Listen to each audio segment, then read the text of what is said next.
చంద్రబాబు నాయుడు గారు రివ్యూ మీటింగ్లు పెట్టి 200 ధర తగ్గకూడదు అని చెప్పి ఆయన చెప్తే, ఆయన చెప్పిన మరుసటి రోజే పొదిల్లో 179, టంగుటూరులో 184, కనిగిరిలో 184, కందుకూరులో 186, జంగారెడ్డిగూడెంలో 170, గోపాలపురంలో 170 ఈ రేట్లకు తగ్గిపోయి కొనుగోలు చేస్తూ ఉన్నారు అని అంటే సిండికేట్కి ఏ రకమైన బలం ఉంది అన్నదానికి నిదర్శనం ఇది. నిజంగా మొట్టమొదటిసారిగా అసలు టొబాకో బోర్డు ఎందుకు పెట్టినారు? టొబాకో బోర్డులో రైతులకు మంచి జరగాలి అనే ఉద్దేశంతో వ్యాపారులను ఒక ప్లాట్ఫామ్ మీదకి తీసుకొచ్చి ఆ ప్లాట్ఫామ్లో వివిధ రకాల వ్యాపారాలు పార్టిసిపేట్ చేస్తే ఆ వ్యాపారులు పార్టిసిపేట్ చేసిన నేపథ్యంలో కాంపిటీషన్ క్రియేట్ అవుతుందని, తద్వారా రైతులకు మేలు జరుగుతుందనే ఉద్దేశంతో టొబాకో బోర్డు అనేది క్రియేషన్ అనేది జరిగింది. కానీ చంద్రబాబు నాయుడు గారి ప్రభుత్వ పుణ్యాన ఏ రకంగా పరిస్థితి మారిపోయిందనంటే, చంద్రబాబు నాయుడు గారు అధికారంలోకి వస్తూనే ఈ సిండికేట్కి అందరికీ కూడా కొమ్ములు వస్తాయి. సిండికేట్ మొత్తం ఏకమయ్యి చంద్రబాబు నాయుడు చెప్పేది మాత్రం చెప్తా ఉంటాడు, మనం చేసేది మనం చేస్తూ ఉంటామనే ధైర్యము ఈ పంటే కాదు, ఆక్వా పంటకైనా అంతే, ఈ పంటకైనా అంతే, ఏ పంట అయినా అంతే. దళారీల వ్యవస్థని నడుస్తూ ఉంది. వెంటనే ధరలు పతనమైపోయి చివరికి ఈ రకమైన దారుణమైన రేట్లకు పడిపోయిన పరిస్థితులు కనిపిస్తూ ఉన్నాయి. చివరికి ఇంకా రైతులు ఇంకా ఏదో ఒక రేటు కొనుక్కున్నాయా నాయన, మేము మమ్మల్ని బతికించండి స్వామి అనే పరిస్థితిలోకి రైతులు తెగమ్ముకునే పరిస్థితిలోకి వ్యవసాయం అంతా కూడా దిగజారిపోతా ఉన్న పరిస్థితులే కనిపిస్తూ ఉంది. ఇటువంటి పరిస్థితి రాకూడదు అనే ఉద్దేశంతోనే, ఇటువంటి పరిస్థితి ఉంది అనే ఉద్దేశంతోనే గతంలో మనం వచ్చినప్పుడు మార్క్ఫెడ్ను కూడా కాంపిటీషన్ మొట్టమొదటిసారిగా రాష్ట్రంలో ఎప్పుడు జరగని విధంగా మార్క్ఫెడ్ను ప్లాట్ఫామ్ మీదకి దింపినాం.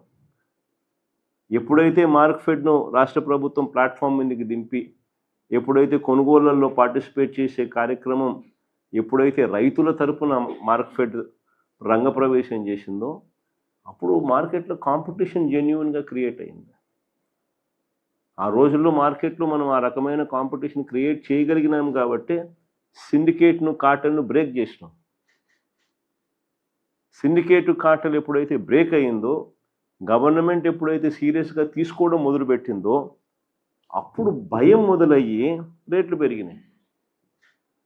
అసలు ఈరోజు చంద్రబాబు నాయుడు చెప్పిన తర్వాత కూడా రేట్లు ఇంత దారుణంగా పడిపోయిన తర్వాత కూడా పరిస్థితి ఏమిటి అని అంటే, 94 రోజులు అయిపోయినా కూడా కొనుగోలు చేసింది కేవలం పండిన పంటలో 16.5% మాత్రమే పంట కొనుగోలు చేసిన పరిస్థితులు ఒకవైపున ఉంటే, మరోవైపున పరిస్థితులు నో బిడ్లు, లో బిడ్స్, భారీగా బేలు రిజెక్ట్ చేయడము, ఇవన్నీ కూడా కనిపిస్తూ ఉన్నా కూడా ఇంతవరకు చంద్రబాబు నాయుడు గారి ప్రభుత్వము ఈ కంపెనీలు ఏదైతే ప్లాట్ఫామ్ మీదకి వచ్చి ఆక్షన్లో పార్టిసిపేట్ చేస్తూ ఉన్నారో, వీళ్ళు మాట వినకపోయినా కూడా వీళ్ళ మీద ఎన్ని కేసులు పెట్టినారు? ఇంతవరకు కేసులు పెట్టింది లేదు. ఎన్ని లైసెన్సులు సస్పెండ్ చేసినారు? ఇంతవరకు లైసెన్సులు సస్పెండ్ చేసింది లేదు. ఎంతమందిని బ్లాక్ లిస్ట్ చేసినారు? ఇంతవరకు బ్లాక్ లిస్టులు చేసింది లేదు. ఏ రకమైన భయము పెట్టుకోకుండా, మార్క్ఫెడ్ను రంగప్రవేశం చేయనీయకుండా మొత్తం అడ్డుకుంటే చంద్రబాబు నాయుడు గారు ఇక రైతులకు ఏ రకంగా లాభం జరుగుతుంది? రైతులకు లాభం జరగాలి అని అంటే 2 జరగాలి. ఒకటి, మార్క్ఫెడ్ రంగప్రవేశం చేసి గవర్నమెంట్ రైతుల తరపున నిలబడడానికి సీరియస్గా ఉంది అన్న మెసేజ్ పోవాలా. రెండోది, ఎవరైతే లైసెన్స్దారులు ఉన్నారో వాళ్ళందరికీ లైసెన్సులు ఎందుకు ఇచ్చినారు? వాళ్ళందరూ పలానా రేటుకు కొనుక్కుంటాము, ఇంత పంట మీరు వేయండి అని చెప్పి వాళ్ళు చెప్పిన నేపథ్యంలోనే రైతులందరూ కూడా పంట వేసినారు. ఇంత క్వాంటిటీ మేము కొనుక్కుంటాము, ఇంత క్వాంటిటీకి మీరు వేయండి అని వాళ్ళు చెప్తేనే కదా మనం పంట కూడా వేసినాం.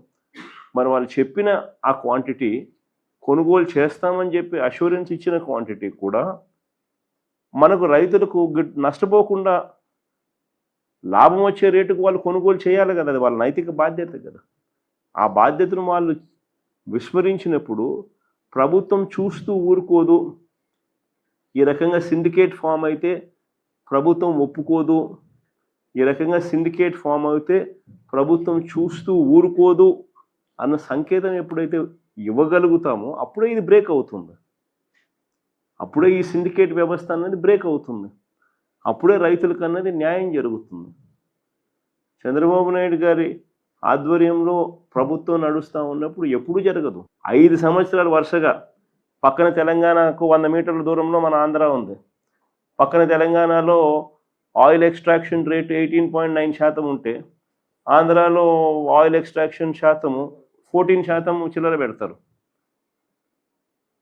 క్లియర్ కట్గా 100 మీటర్లు అవుతున్న ఒక ఫ్యాక్టరీలో ఆ మేరకు ఆయిల్ ఎక్స్ట్రాక్షన్ రేటు బెటర్గా పెట్టి రైతులకు బెటర్ రేట్ అక్కడ వస్తూ ఉన్నా ఆంధ్రాలో 5 సంవత్సరాలు చంద్రబాబు నాయుడు హయాంలో ఆయిల్ ఎక్స్ట్రాక్షన్ పర్సంటేజ్ తగ్గించి రైతులు నష్టపోయేలా చేసినాడు. పట్టించుకునే నాతులు లేడు. తెలిసినా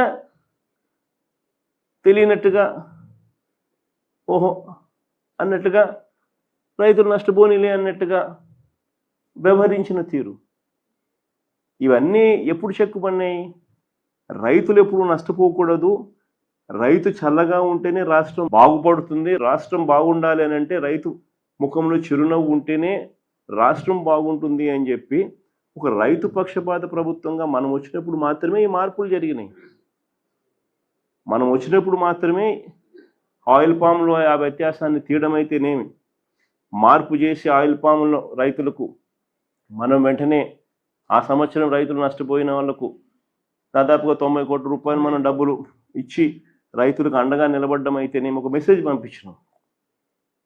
ఆ మెసేజ్ పంపించడంతో ఆ తర్వాత రేట్లన్నీ ఆటోమేటిక్లీ 10 సంవత్సరం పెరుగుతూ పోయినాయి.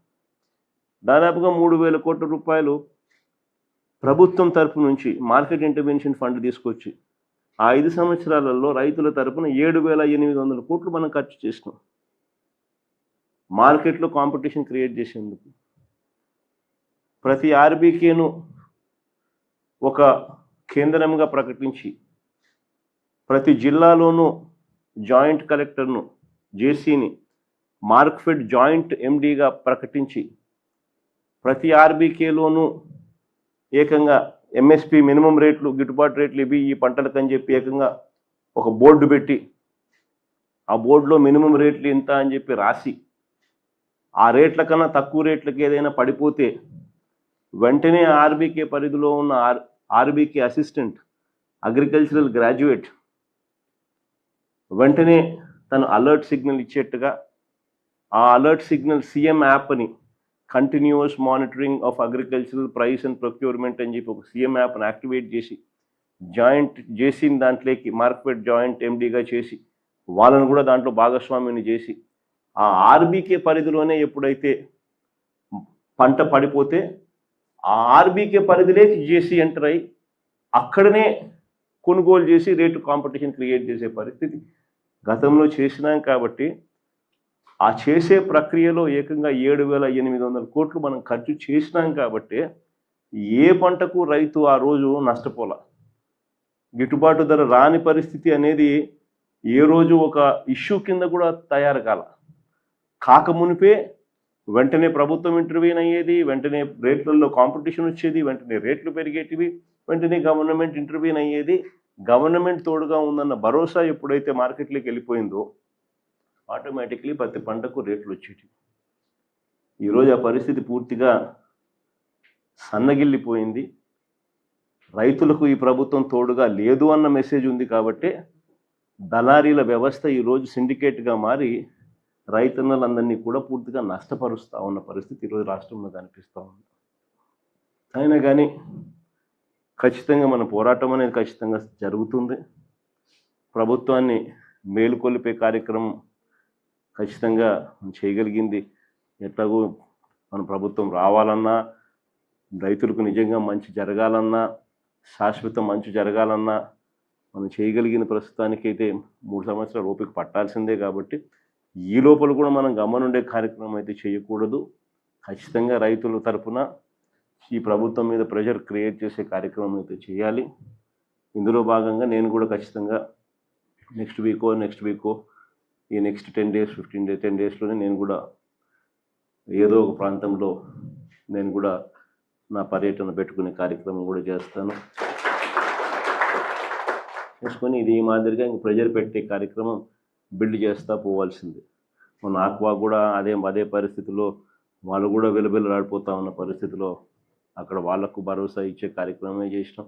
అక్కడ కూడా సేమ్ సిండికేట్ ప్రాబ్లం, అక్కడ కూడా మార్కెట్లో రేట్లు క్రాష్ చేయడానికి కోసం వీళ్ళంతా సిండికేట్ అయిన పరిస్థితులే కనిపించి అక్కడ కూడా రైతులకు భరోసా ఇస్తూ గట్టిగా సిండికేట్ బ్రేక్ చేసే ప్రయత్నం చేస్తున్నాం. ఇప్పుడు కూడా అదే పరిస్థితిని మళ్ళీ ఇక్కడ కూడా కొనసాగిస్తాం. అన్ని రకాలుగా రైతులకు తోడుగా ఉండే కార్యక్రమం వైఎస్ఆర్ కాంగ్రెస్ పార్టీ తరఫున ప్రతి జిల్లా కేంద్రంలోనూ ఎక్కడెక్కడైతే ఏ జిల్లాలలో రైతులు ఇబ్బందులు పడుతూ ఉన్నారో ఆ ప్రతి జిల్లాలోనూ వైఎస్ఆర్ కాంగ్రెస్ పార్టీ ఆ పర్టికులర్ రైతుల సమస్యల మీద రైతులకు అండగా ఉండే కార్యక్రమం ఖచ్చితంగా అడుగులు వేస్తూ పోతుంది. మొత్తం పొగాకు రైతులందరికీ కూడా జరుగుతూ ఉన్న పరిస్థితులు ఏ మాదిరిగా ఉందన్న మెసేజ్ రాష్ట్ర వ్యాప్తంగా కూడా పంపించే కార్యక్రమం కూడా చేసే ప్రయత్నంలో భాగంగా అక్కడ చేస్తాం.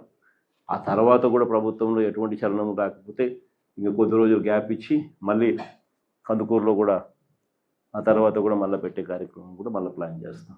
అంటే ఖచ్చితంగా ఈ ప్రభుత్వం నిద్ర నటిస్తూ ఉన్న ప్రభుత్వం కాబట్టి నిద్రపోయే వాళ్ళని లేపొచ్చు, కానీ నిద్ర నటిస్తూ ఉన్నప్పుడు లేపడం కష్టం.